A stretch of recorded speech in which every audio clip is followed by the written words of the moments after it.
मरते समय दान में कर्ण ने भगवान श्री कृष्ण से क्या पूछा। दोस्तों, सूर्यपुत्र कर्ण महादानी थे, हमेशा अपने दिए हुए वचनों का पालन करते थे। अपने जीवन में सदा ही उसने त्याग किया, किसी से कुछ नहीं मांगा, हमेशा अपने दोनों हाथों से सबको दान दिया। लेकिन अधर्म का साथ देने की वजह से कुरुक्षेत्र में उनकी मृत्यु हो गई। मरने से पहले भगवान श्री कृष्ण और कर्ण के बीच कुछ ऐसी बातचीत हुई थी, यह सुनकर आप हैरान हो जाएंगे। आखिर मरते समय भगवान श्री कृष्ण ने दानवीर कर्ण से क्या पूछा था, आज के इस वीडियो में इसके बारे में जानेंगे। लेकिन वीडियो में आगे बढ़ने से पहले इस चैनल को लाइक और सब्सक्राइब जरूर करें। अंतिम युद्ध में कर्ण और अर्जुन एक दूसरे के बाणों को काटते जा रहे थे।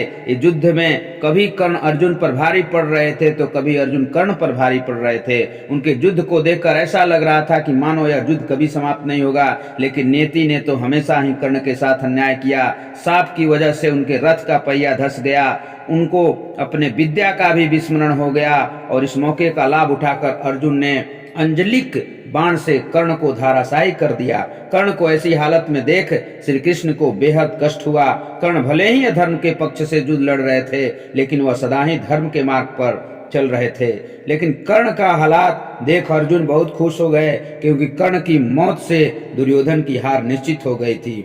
कर्ण धराशायी होकर अंतिम सांस ले रहे थे, तभी अर्जुन कर्ण का अपमान करते हुए श्री कृष्ण कहते हैं, देखिए माधव, जिस कर्ण के युद्ध कौशल का हमेशा गुणगान करते थे, वो आज हमारे बाणों के आगे टिक नहीं पाया।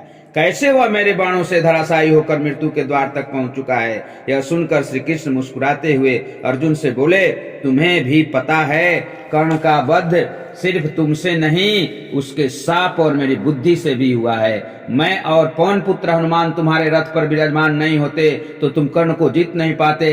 कर्ण की दान देने की आदत को पहचानो और इस विजय को उसका दान ही समझो। ये सब सुनकर अर्जुन का अभिमान जाग गया और उन्होंने श्री कृष्ण से कहा, अगर कर्ण सच में दानवीर होता तो धर्म उसकी रक्षा करता, लेकिन देखिए कर्ण मरने ही वाला है तो कहाँ गया उसका दान पुण्य। अर्जुन की यह बात सुनकर भगवान श्री कृष्ण एक लीला रचने के बारे में सोचने लगे। कर्ण की अंतिम परीक्षा लेने के लिए अर्जुन के साथ ब्राह्मण का भेष धारण करके कर्ण के सामने आ गए और देखते ही कर्ण ने उन्हें प्रणाम किया और कहा, हे ब्राह्मण देवता, आपका स्वागत है, कहिए मैं आपकी क्या सेवा कर सकता हूँ। ये सुनकर भगवान श्री कृष्ण बोले, हे अंगराज, मैं तो आपके पास दान की आशा लेकर आया था, लेकिन आपकी स्थिति का ज्ञान नहीं था, इसलिए मैं यहाँ से खाली हाथ ही लौट जाता। कर्ण किसी को खाली हाथ लौटने नहीं देते थे। दोस्तों, कर्ण अपने द्वार से खाली हाथ नहीं लौटने देते थे। अपने अंतिम समय में भी कर्ण दान देने से पीछे नहीं हटे।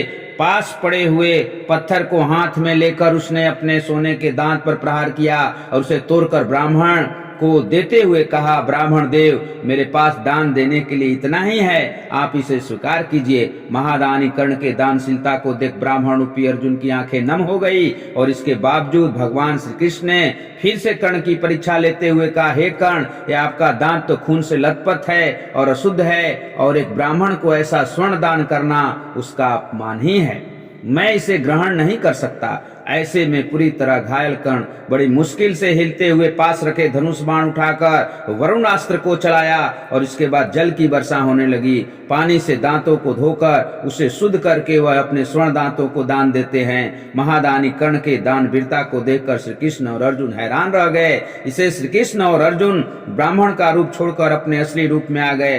भगवान श्री कृष्ण ने कर्ण से कहा, हे महादानी कर्ण, मुझे इस बात में संदेह कहीं नहीं था कि तुम किसी को खाली हाथ नहीं जाने दोगे।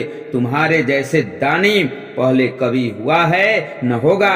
तुम्हारे दानों के लिए तुम्हारी कृति सदा अमर रहेगी।